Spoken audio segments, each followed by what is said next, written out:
பெரம்பலூரில் நீதிமன்ற உத்தரவுப்படி ஆக்கிரமிப்பு கட்டடங்களை அகற்ற வேண்டும் என வலியுறுத்தி மாவட்ட ஆட்சியரிடம் மனு அளிக்க வந்த பொதுமக்களை ஆலத்தூர் வட்டாட்சியர் ஒருமையில் பேசியதால் கைகலப்பு ஏற்பட்டது.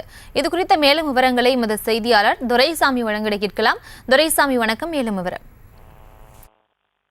பெரம்பலூர் மாவட்டம் ஆலத்தூர் வட்டம் சில்லக்குடி கிராமத்தைச் சேர்ந்த 10க்கும் மேற்பட்ட பொதுமக்கள் இன்று மாவட்ட ஆட்சியர் அலுவலகத்தில் நடைபெறும் பொதுமக்கள் குறைதீர்க்கும் கூட்டத்திற்கு மனு கொடுக்க வந்திருந்தனர். அப்போது தங்கள் கிராமத்தில் உள்ள ஏரி ஆக்கிரமிப்புகளை கடந்த 4 ஆண்டுகளுக்கு மேலாக ஆக்கிரமிப்பை அகற்ற வேண்டும் என வலியுறுத்தி தொடர்ந்து மனு கொடுத்து வந்தனர். மனு மீது எந்தவித நடவடிக்கையும் எடுக்காத நிலையில் சென்னை உயர்நீதிமன்றத்தில் வழக்கு தொடர்ந்தனர். வழக்கை விசாரித்த உயர்நீதிமன்றம் சம்பந்தப்பட்ட ஆக்கிரமிப்புகளை அகற்ற அதிகாரிகளுக்கு உத்தரவிட்டிருந்தது.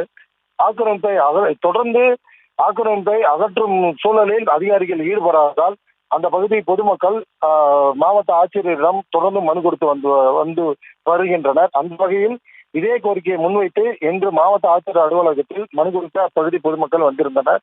மனு கொடுக்கும் அறையின் நுழைவாயில் அருகில் இருந்த ஆலத்தூர் வட்டாட்சியர் சத்தியமூர்த்தி ஒருமையில் பேசியதாக கூறப்படுகிறது.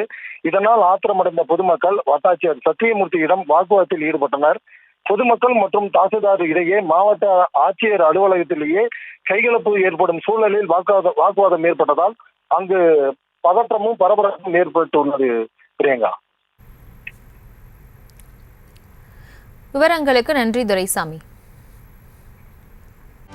செய்திகளை உடனுக்குடனும் துல்லியமாகவும் தெரிந்து கொள்ள சப்ஸ்கிரைப் பண்ணுங்க.